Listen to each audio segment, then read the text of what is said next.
Hello, this is Inside the Press Box with Sunil Sunder Raj for the Everyday Fan Sports. I'm happy to be speaking with Andrew Luftglass, the lead play-by-play broadcaster for the Lake County Captains, the High A affiliate of the Cleveland Indians, and also the manager of broadcasting, media relations, and social media. Andrew, thank you so much for taking some time out to speak with me today. I really appreciate it. Yeah, absolutely, Sunil. We used to have a lot of fun back in the Can-Am, my Can-Am League days, at least with Sussex County, and coming to visit you when they were the Rockland Boulders up in New York. So I'm glad to talk to you again. Same here, Andrew. Hey, congratulations on your success there, with Lake County, 5 years now, I believe, with the organization now. They said, you wear many hats, said many responsibilities with this team. Can you talk about, and it's great to have baseball back after, 2020, said with the COVID-19 pandemic. So I wanted to ask you, said, how are things going so far this season? And, just talk about the team as well, Andrew. Yeah, things are going well this year. Last year was obviously really challenging, and it was weird because we didn't know from a week-to-week basis whether we were going to have a shortened season, whether we'd have no season at all. And for me personally, I could say, like, I have a young daughter. I have a now 21-month-old daughter. So she was Congratulations. born. Thank you very I much. know Yeah, the she feeling was. very well. I'm about to have, well, both of my son and daughter are going to be, in double digits. So, enjoy it while they're young. But no, congratulations again, Andrew. Thank you very much. I appreciate that. And she was born fortuitous timing in Yeah. October 2019, so right after our season was over. And so Okay. for me personally, not having a season was challenging. I Mhm. was fortunate though because I got to spend all of the time with my daughter Yeah. and raising her. I was a stay-at-home dad for the Same entirety of here. last year. So I know you know what that was like too. Yeah, So yeah, it's exactly. the work-life balance was about Yeah, the I hardest part of agree. it, but we made it through it. And this year, being able to be back at the ballpark and to bring my daughter back to the ballpark Yeah. sometime, or to the ballpark for the first time, has been cool. um it has been nice getting back in the flow. Yeah. It's different this year because this year we have a new setup because Major League Baseball, as you know, took over the operation of minor league baseball. And as a kind of combination of that and with health and safety protocols, they changed the way the scheduling structured. And so everybody, baseball fans, are familiar with the idea that you play teams on a 3 to 4 game series. Yeah. But this year we have a 6 game series format Mhm. with a common off day. So we play every Tuesday through Sunday, Yeah. and then we're off every Monday. And we play the same team in the same park those whole 6 days. So right now I'm talking to you in my hotel in Fort Wayne, Indiana. We're playing Yeah. the Padres affiliate out here Yeah. for 6 games, yesterday through Sunday, and then we have an off day Monday before we go to Lansing, Michigan, and play the athletics affiliate. Yeah. So from that perspective, it's honestly been really nice because from a scheduling point of view, my family knows what my schedule is. They don't necessarily know where I'm going to be, Yeah. unless you're talking to my wife, who knows exactly where she's right on top of the whole schedule all year. But they know, they always know they can talk to me on a Monday. We can schedule stuff on a Monday, and it's been really, really nice. It's great.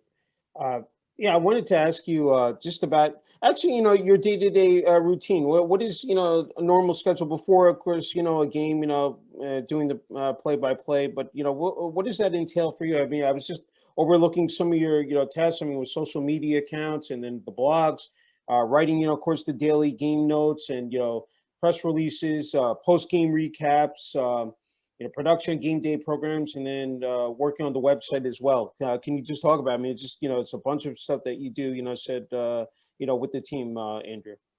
Yeah, you ran through all of it. I'm really lucky to have very good help. I've got in the room with me here is my broadcast assistant, Brian McLaughlin. And Okay. so we work on all of this stuff together.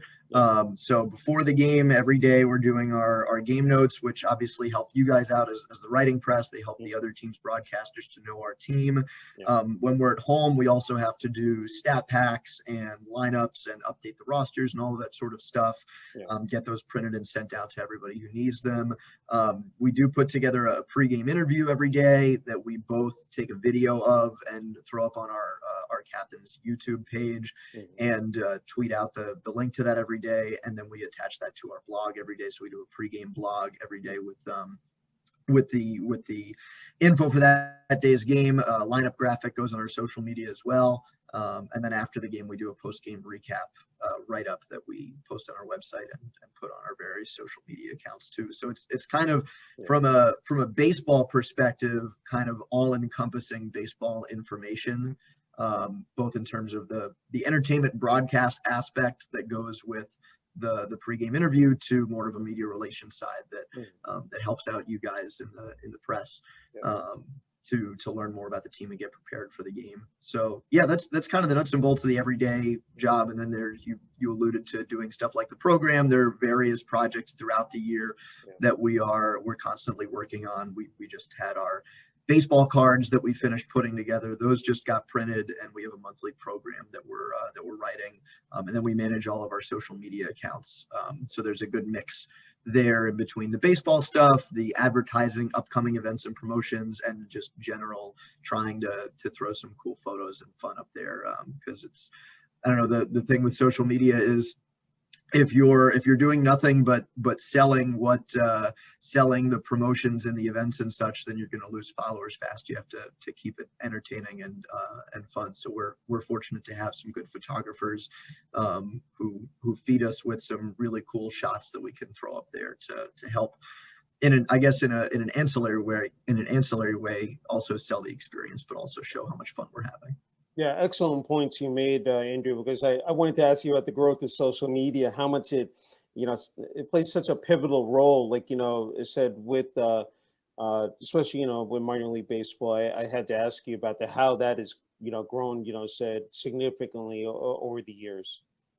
It's interesting. I'll be the first to tell you that I'm the manager of social media for our team, but I'm by no means an expert who has studied this field necessarily. But from what I have gleaned in studying other teams' accounts and our own activity, our own growth throughout the last couple of years, as well as reading some things from some actual experts. My general philosophy on it is trying to have somewhere close to like an 80-20, 90-10 mix between I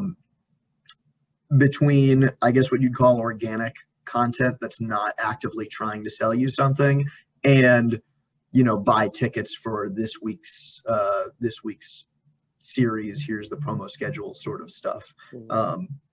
It's, again, if you can think about yourself just being a fan, if every post you saw from a team was trying to get you to buy something, or if you're subscribing to a newsletter and every time you open the newsletter they're asking you for something, you're probably going to unsubscribe pretty quickly. So it's important to give people things that they actually want before you ask them for something that you want. Was probably a pretty decent philosophy for life generally. Yeah.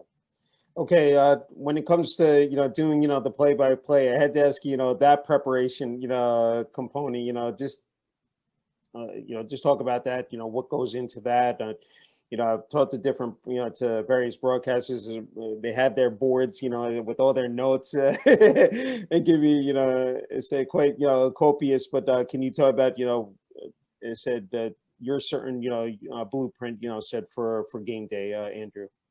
Well, the nice thing with baseball is then being with a team for a baseball season is we're around them all the time. Now, we weren't around them all the time for the first month or so of the season, so we kind of had to approximate that by doing our interviews over Zoom. But by and large, when we're with them and when we do those interviews, we're trying all the time to learn as much as we can. And so a lot of the material that goes into the broadcast is stuff that maybe isn't written down. It's just kind of absorbed through osmosis from having had all these interactions with these guys and then having watched them on a day in, day out basis.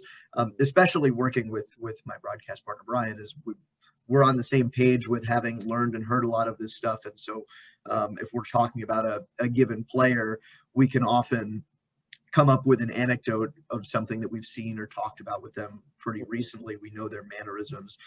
And so some of the best broadcasts, I think, come out of the things that we haven't necessarily written down, but we know from having been with the guys for so long.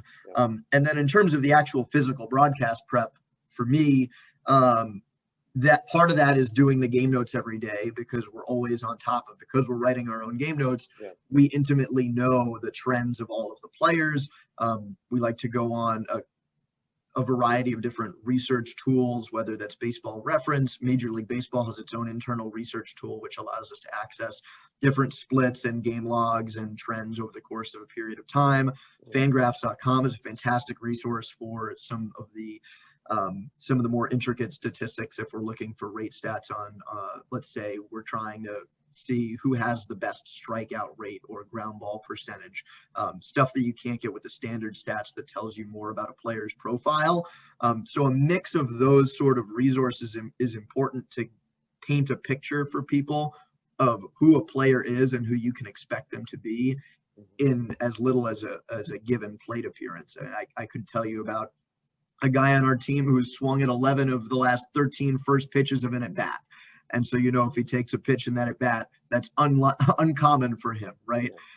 So studying all of those things and being on top of our daily general game notes work that tells us those sort of stories, and then reading the stuff from the other teams, because they're doing the same thing too. So when we're in Fort Wayne, their broadcasters, John Nolan and Jack McMullen, do a great job putting together similar resources so we can get in there day of and read up on their team and know when the three-hitter comes up, here's his tendency, or here's how he's been performing lately, and we can tell our audience about that. That sort of stuff is right in front of us, and also the stuff that I think on a plate appearance by plate appearance basis we want to reference. At least I personally put a couple things in different colored pen in my book next to that guy's name, so that I know to reference it if it becomes relevant.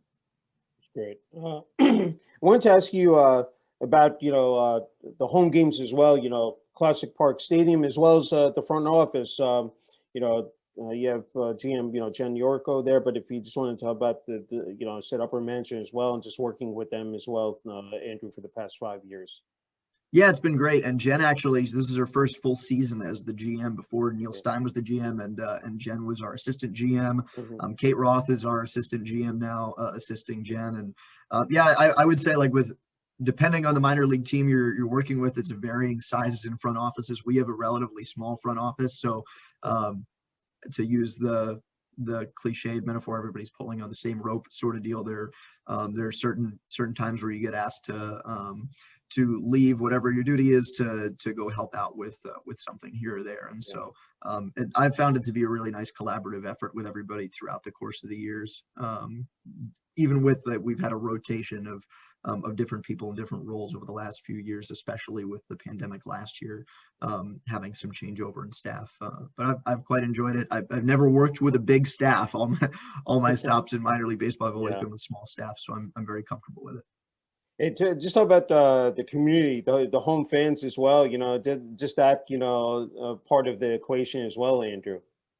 Yeah, so we're in the Cleveland area. We're only 20 minutes away from the major league club. So very, very few teams in minor league baseball can say they're that close to the big league club. So as a result, you get the fans of our team are Cleveland fans as well. So they're some of them, not all of them, but some of them who are most active on social media and most active talking to us in the ballpark, they are intimately invested in the product on the field for the captains, because they know, especially we were low A, now we're a step up at high A.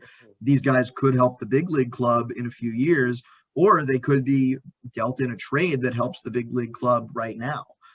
So you get really knowledgeable fans that they'll come up and they'll ask you really pointed questions about guys like Logan Allen, who was our best pitcher, who just got called up to Double-A, about the top prospect on our team, George Valera. They want to know, has he been hitting well? What do you think about what you've seen from him so far? What makes him good? That sort of stuff is fun to engage with the fans, both on social media and especially in person. When we're at the ballpark, our season ticket holders are especially interested, and they'll talk about that sort of stuff with us. The staff members who are there every day, who don't necessarily get to see the product every day because they're working, they're curious about it too because they're fans as well. Yeah. Okay, I wanted to switch it up because I know there you have a couple more gigs that said that you hold as well. When I was looking at it, it's amazing, like the experience that you have possessed. But talk about it. I mean, play-by-play broadcaster for the Ohio State University, and then play-by-play, I think, for Stadium, the Patriot League Network, and then twice now here with Case Western Reserve University. I mean, you have covered a number, both men and women's, sports. So I wanted to ask you, first, with Ohio State, I mean, how special is that? And then, of course, with the Big Ten Network Plus, Andrew. Yeah, so I guess I should mention that all of those are my freelance work. Okay. So I'm not like fully Okay. employed by any of those folks. But that's all to say that I have done and do some semi-consistent work with all of those. So like, for example, you mentioned the Patriot League Network. I've done freelance work with some of the schools that are on the Patriot League Network. So I just want to clarify that. And with the Ohio State, I probably do my most consistent freelance work with them and with Case Western Reserve University. So for Case, I do their home football games, which is really nice. I've actually gotten to know their sports information director, John Schwartz, is a great guy, and brought me on after I'd worked with his predecessor a few years prior doing some basketball and soccer. And so he brought me on when I first came here to Cleveland. Dave Wilson, who had been the original voice of the Captains, and then the voice of Case football, left actually my first year when I got here, left to do D2 football with Ashland University. And so when he left for that, there was an opening at Case. And I've quite enjoyed doing their football games, and they'll call me to do like a wrestling conference meet. They asked me to do once, and soccer tournament and that sort of stuff. But great folks over at Case. The football team's been very good, nationally ranked over the last several years, and it's a really professional TV style broadcast, especially for a Division III school. We do a TV style pregame studio show with the head coach, and it's again for D3, pretty big to have a 3-camera setup with a producer. Our production staff does a really great job over there. And so, yeah, it's not a big gig, 5 home games every fall, but I really enjoy doing it, and have the last few years. Obviously couldn't last year because the pandemic shut down the season. And Ohio State was kind of fortuitous, like as freelance broadcasters know, like a lot of what you end up doing during your downtime is cold emailing, reaching out to people to see if there's an opening to do a game here or there. And frankly, like after a couple of years of just checking in to see if there was anything going on at Ohio State, they broadened. The Big Ten Network has done a great job. The Big Ten as a conference has done a really nice job broadening their coverage of sports to the point where what they're trying to do is they're trying to build their student broadcasting infrastructure, which Brian, my broadcast partner, is a product of it from Penn State. But as a result of covering so many of those sports, not every school has a big enough staff of student broadcasters to cover all their games. So as a result, they need fill-in. And once Ohio State started to expand its broadcast offerings and needed some freelance broadcasters to come in and fill some games, that's when Stacey Keller, who's now with the Philadelphia Eagles, but was staffing with Ohio State at the time, she shot me an email, and I've worked with Marisha Gibson since. And they basically had me on to do mostly women's hockey and gymnastics, which is cool because I've been a big hockey fan for a long time. I grew up as a Devils fan in New Jersey, and I played and coached high school hockey in New Jersey, so it was super cool for me to do high level women's college hockey, which I have a serious fondness for. In Ohio State, we've gotten to see some of the top teams in the country, and they play Wisconsin and Minnesota regularly. So that was a lot of fun. And gymnastics I had never done before, but after having done hockey with Ohio State, Marisha emailed me and asked me if they said they're going to try to do gymnastics for the first time, Mhm. and asked if I had ever done it before. And my wife, actually, who was a gymnast in high school and college, she opened the email before I could. And she said, "Did you know, like, you have the chance to do gymnastics?" And she was all about it, and I was all about the opportunity to try something new. Yeah. So she insisted that I give it a shot, and I certainly wasn't going to pass up the chance. And it's honestly been one of the favorite sports that I've done. It's really cool. It's really different. The biggest difference is that me, like, as very much not an expert in the sport, my role is less play-by-play and more of like hosting the game and handing things off to the color analyst, who I will always accept knows more about the sport than I do. And so it's been fun and rewarding and engaging to be able to learn through my color analysts about the sport, and to get to know about the sport through the coaches and the athletes that we've interviewed leading up to meet day. So that's been fun. It's funny, like, I love hockey, but it's in a way I've kind of enjoyed doing the gymnastics more out of the two sports I've done at Ohio State, because it's been a cool learning experience. That's terrific. Yeah, I didn't want to forget as well that Notre Dame College as well. I saw that you do work for as well, freelance work. Before we came on there, we were talking about reminiscing about the Can-Am League days. Said 2015 to 16. Said again, doing play-by-play for the minors. 97 games in 4 months. Unbelievable how they just said stack that. But director of broadcasting media relations. I mean, for a team, inaugural team in the Can-Am League, that was I was thinking to myself, quite a huge undertaking what you were able to do. And I think what's just terrific about it is that it was just not about broadcasting. You were involved with everything, sales as well. I mean, can you talk about that? And then, of course, social media, video production.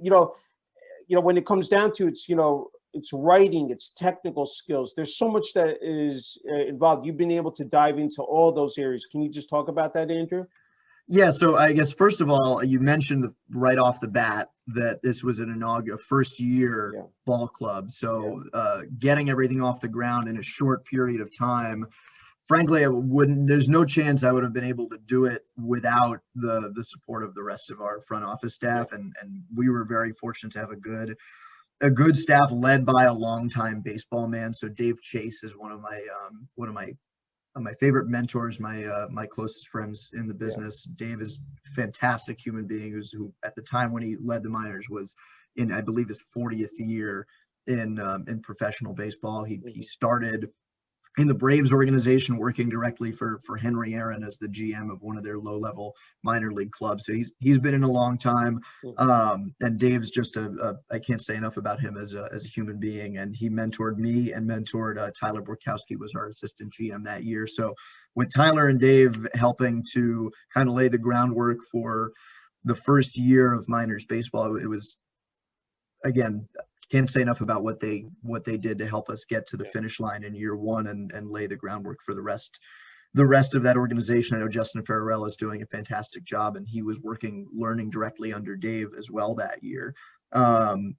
We had about 2.5 months or so, at least from the time that I was brought on until opening day, to get what you mentioned, the video production off the ground. And so what we were in charge of was, that year was the first year the Can-Am League had a video, a television, basically like MLB TV is and MILB TV is. It was the first time they had their own streaming TV program, and every team was supposed to be part of that. And our charge was to put together not only a product that was acceptable by the league, but that was of high enough quality that it could compete with the best teams in the league, even as a first-year operation.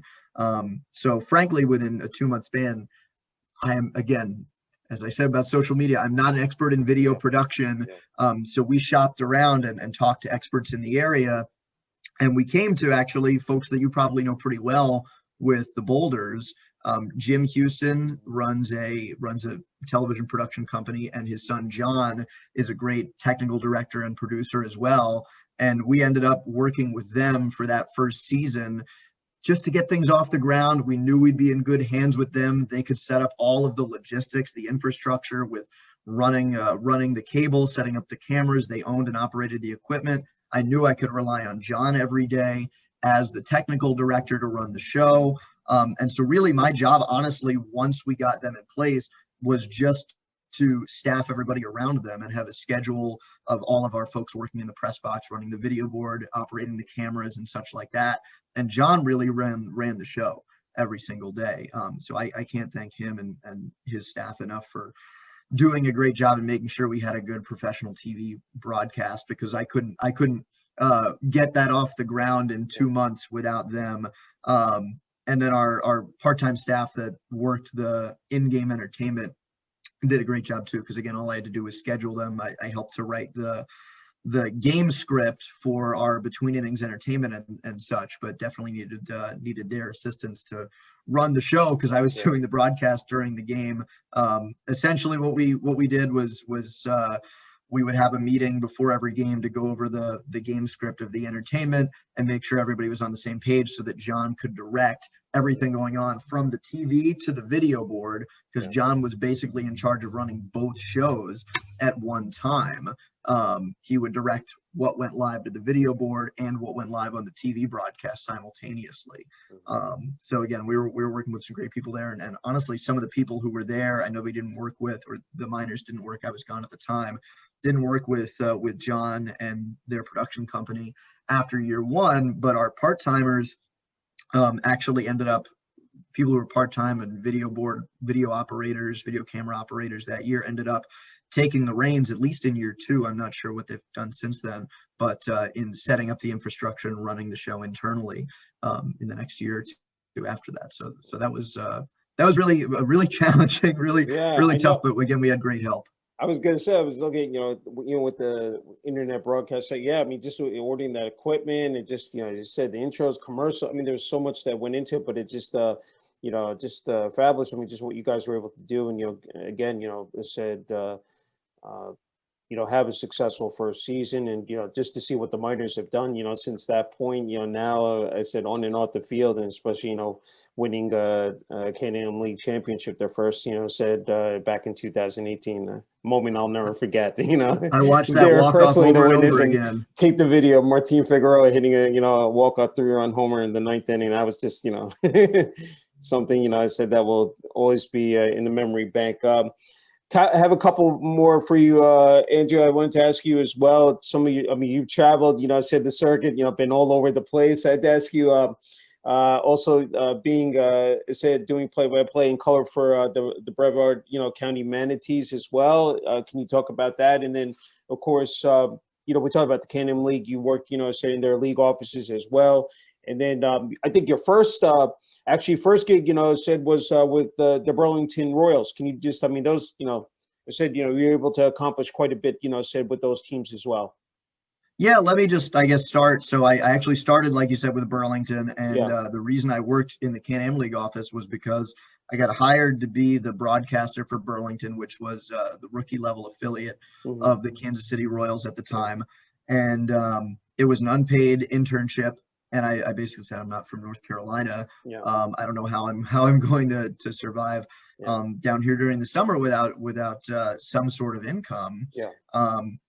And so I asked Dan Mouchon and Miles Wolf, who were the leadership with Burlington, what can I do? And so they were the president and vice president of the Burlington Royals, but they also were the commissioner and president of the American Association and Can-Am League. And they said, well, we're actually looking for help in the office. So my day job was being the administrative assistant in that league office, filing paperwork and running the websites and the social media and stuff, and the day-to-day mundane tasks of making sure the transactions are all in place and that the rules are all being followed. So I did that from about 9 a.m. to 3 p.m. and then I'd shoot over to the ballpark every night and get ready for the game. So I did that for 2 summers, and then with Brevard County, that was kind of the next stepping stone. Like I had done I was a solo broadcaster in Burlington, and to be perfectly honest with you, did nothing media relations wise. And so I had a lot to learn when I didn't even do game notes when I was with Burlington. I didn't know what game notes were. And so I got to work with Dave Walkovic and Justin Rock in Brevard County. Justin and I were co-assistants to Dave, who's now director of sales, I believe, for Louisville FC in the USL, and Justin's the lead broadcaster for the Daytona Tortugas, the Reds Low A in Low A in Florida. And so we worked together, and I learned a lot about doing the media relations side of things with game notes and the various other press aspects you heard me talk about with the captain. So that was a big learning experience summer for me, to be an assistant under Dave working with Justin and learn how to do the other part that wasn't just the broadcasting. And that's kind of what laid the groundwork for having the opportunity to get the job in Sussex County, which of course was also in part because I had worked in the league before. I had mentioned Dave Chase was our GM in Sussex County, and I actually got to know Dave through, I had mentioned Dan Mouchon before. Dan and Dave were friends prior to that, and I had connected with Dave during my years in Burlington. So yeah, it's certainly a web of connections there throughout the course of those years, and learning opportunities that helped out in getting there. Yeah. All right, let's take it back to Denisonian. Is it? You can probably correct me on that. I said that's a tongue twister. Or Denison University. I'm sorry. You got to work both, not only on the print side, for the school newspaper, but also for the sports network. My jaw dropped when I saw that you broadcast for 10 different, campus athletic teams. I mean, can you talk about that, having that, combination of both, the print and broadcast, and being able to, attain those skills, while attending the university, Andrew? Yeah, well, I guess the first thing I'll say is that I went into college knowing that I probably wanted to do something in sports media, but I had literally no experience doing broadcasting ever outside of, sitting on my couch muting the TV and practice calling games. But I had done quite a bit of newspaper work in high school. I worked for the school newspaper in high school and interned at the town newspaper in the sports department. So I knew I wanted to try to broadcast, and that I could write if the opportunities were available. And I got lucky that the sports editors there were in need of some extra help. Mike Garabedian and Christian Payne were they're both a year above me, and they were the sports editors at the time, so they needed a staff writer, and I just kind of grew from staff writer to assistant editor, and I was the editor-in-chief as a senior. And then with broadcasting, like I said, I'd literally never done it before in any sort of quasi-professional capacity. But I knew when I got to school there that they had just started the Denison Sports Network, which I think the year before they had started it. So it was kind of burgeoning. They didn't have any video at all at the time. And they had just kind of gotten the equipment and gotten a couple students here and there to do a few games where available. But I knew that it was starting, and so there might be opportunities. And I literally went down to the SID's office, and I talked with the assistant SID, Jason Miller, and he told me later that I sounded so nervous and so unsure. He thought I was going to be terrible. I was pleasantly surprised when I was not. I had one tryout broadcast doing women's basketball with a guy who became a friend of mine at Denison. Kale Garbrick, I think, was my broadcast partner that day. We did a game into a tape recorder. We didn't do anything live. That was just a tryout. It worked out pretty well. I ended up doing, I guess, over the course of the years there, men's and women's soccer, field hockey, football, men's and women's basketball, baseball, softball, men's and women's lacrosse. And I don't think I'm forgetting anything there. But it was a blast, and I learned a lot from. I mentioned Jason and Craig Hicks was my sports information director for my 4 years there. Craig and I are still close, and he just actually retired from being an SID to pursue another opportunity. So he's had a great career in sports information, and one of the best. So I was fortunate to have a lot of opportunities because I went to such a small school. So even though I wasn't at a school that had like the infrastructure that I mentioned before, like schools in the Big Ten have with their BTN Student U, I had a lot of one-on-one training and a lot of, like I said, a lot of reps, because there weren't very many of us who were pursuing this in any sort of in any sort of real way. It was pretty much me and a couple other people who were interested in maybe trying to make it a career. We were also the same guys who were doing the sports department at the paper. And outside of that, it was, students who thought it might be cool to try, and we were kind of shepherding along, and they were kind of doing it as a hobby. So basically whatever games we wanted to do, we could do, which was fun. I had to ask you, the first game that you ever broadcast, what what was that moment like, just preparing, and then just during the course of a game, I had to ask you, if you just remember that moment, fondly, Andrew. I'll give you two. So the one that I did that was the tryout was basketball. And to be honest, as I was honest with you about having done no game notes when I was at Burlington, I didn't know what prep was. I didn't do spotting boards. I'm pretty good at flash memory. And so I memorized the rosters, the names and numbers for both teams, and went over the stats and highlighted stuff. And that was my prep. And I remember this was the basketball game that, again, we didn't do a tape recorder. And I remember the tip went up, the throw went up for the tip ball, and I had this like half a second of, oh no, what do I do? How do I do this?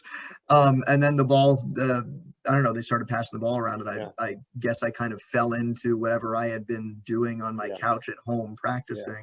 And it felt pretty natural right out of the gate, even though I obviously had a lot to learn and a lot to improve on. But once the play started happening, I felt pretty comfortable with the pace of the game, and that was really comforting to know that I wasn't lost when the play was going on, and I knew what to do and what to say, I guess. But where I did feel super lost was my first baseball game. I had played baseball my whole life. Probably most of my practice broadcasts, as I mentioned, on my couch were doing baseball. But I went down with the team. At Denison, I tried out for the team and did not make it. So I knew the team really well, and I had done some basketball over the course of the winter. And the SIDs, again, Craig and Jason, they approached me and they said, "Hey, the team knows you well. We think you do a good job. Do you want to go down with the team for their spring trip to Georgia and Florida?" So I said, "Yeah, sure." Like I have no ambitions of doing anything of like partying during spring break. I'd rather go call baseball. So I went down with the team, and we get to Georgia, and we're playing a team in Atlanta. I think there's Oglethorpe University, I want to say it was the college. To be honest with you, I'd have to Google to see if that was the right school or if that's the school. But I remember distinctly being behind home plate at like a loose side table with 4 legs and my equipment and my scorebook, and the game starts, and I obviously have my scorebook, but I didn't have a diagram of the field. Like I didn't know. I could tell you who was at first, second, third, short, left, right, center, etc. But only by looking at the batting lineup.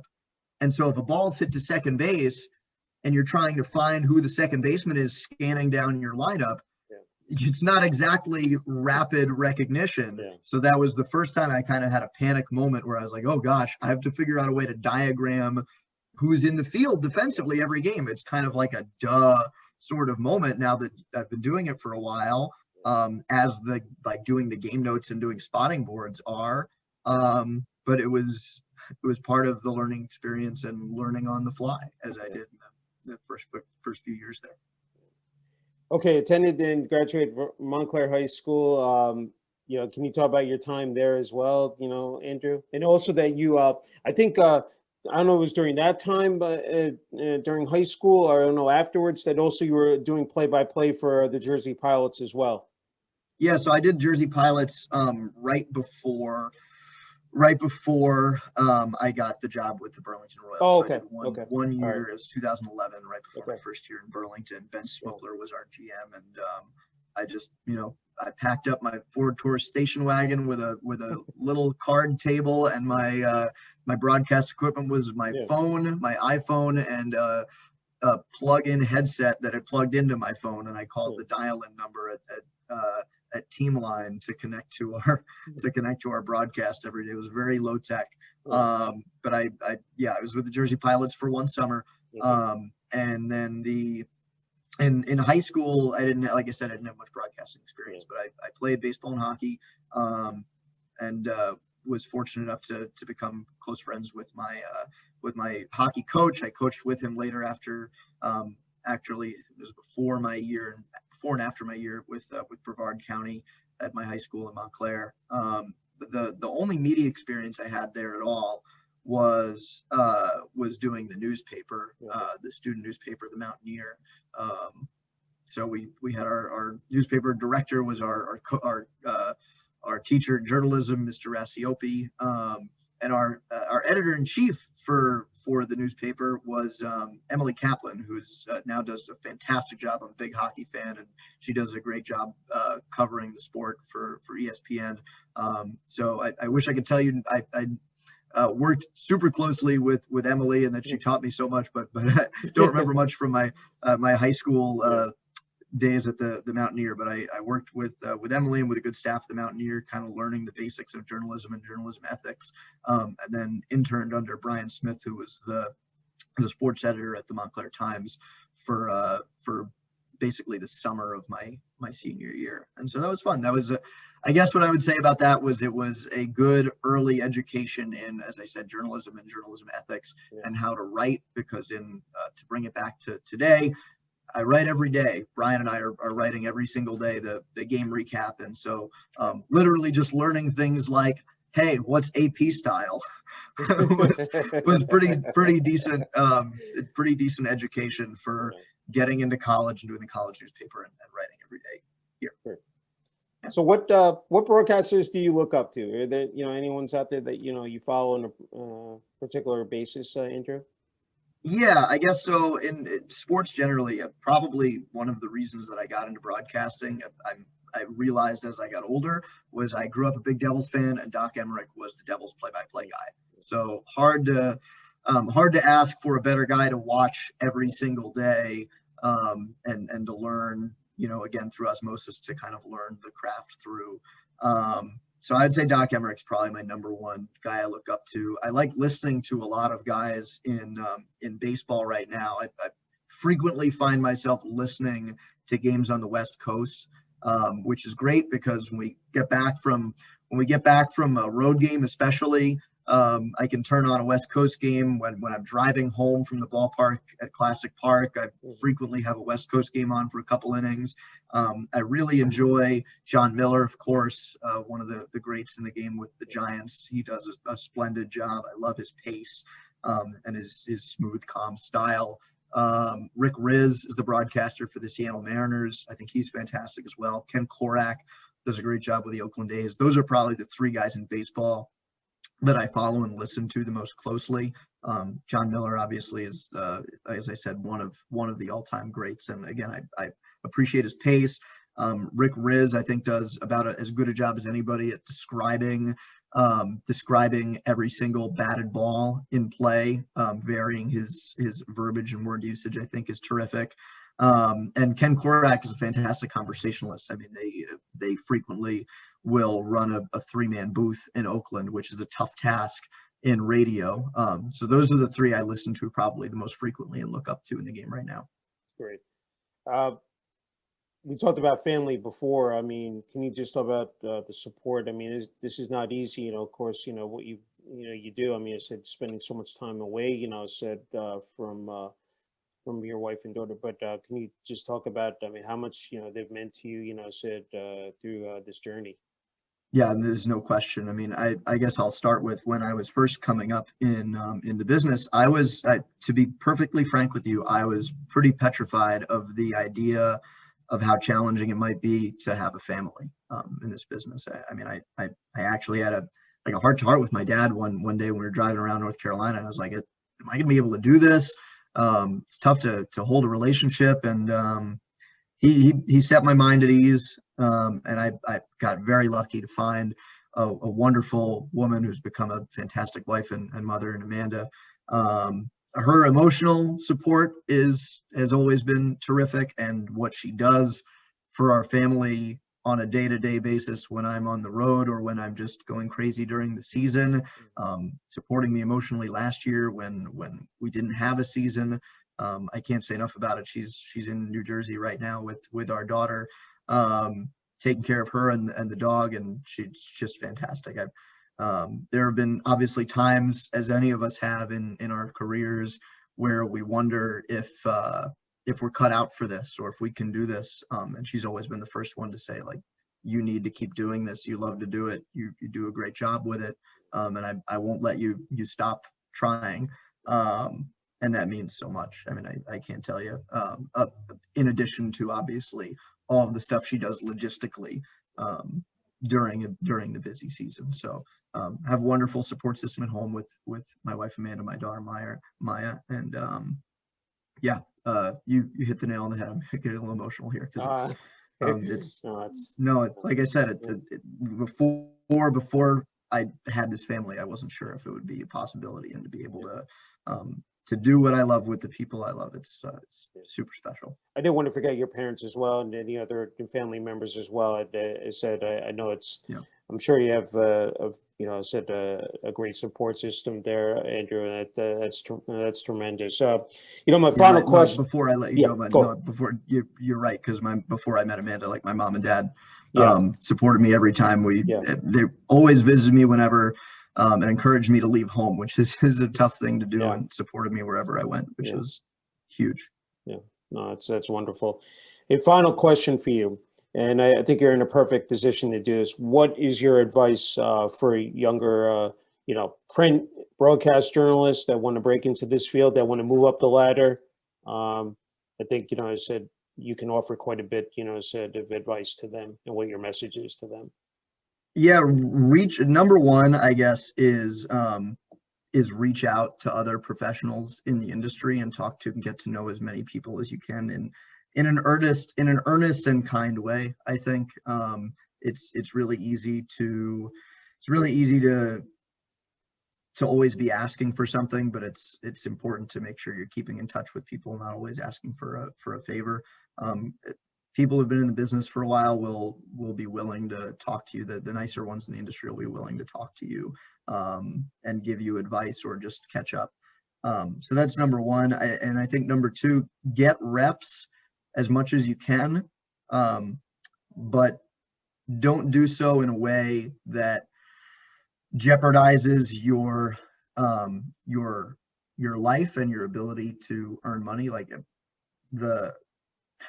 so tough to tell people to get reps, but to not do it for free, because there are too many, as you know, doing in print journalism, there are too many outlets and too many places that say, yeah, we'll give you the chance, but we can't pay you. Yeah. Know your value, because it's super easy to say, well, I'm getting these chances, and then you spend hours on end preparing to do the thing that you love to do, and either not being compensated or not being compensated adequately. You spend, if I'm doing a broadcast and I'm only being paid $50 for the broadcast, I'm not doing $50 worth of work for the broadcast. Even though the broadcast might take 2 hours, I'm doing 10, 12 hours of prep in the week leading up, and that adds up. So understand your time, manage your time properly, value your work properly, and get your reps, but don't do it at the expense of again of your earning potential, and your work-life balance is really important. That's great. Okay, Andrew, the floor is yours. If I've left anything out, you're more than free, said to add to it. You got the last word. No, that's okay. My last word is going to be, I miss seeing you. Hopefully I'll see you again soon, Sunil, and I'm going to get some lunch before this game tonight. All right, let's end it. A true honor and privilege, interviewing you. Thank you so much for the opportunity. And again, wishing you continued success with the Lake County Captains as we go on here in the season. Thank you so much. Thanks, Sunil.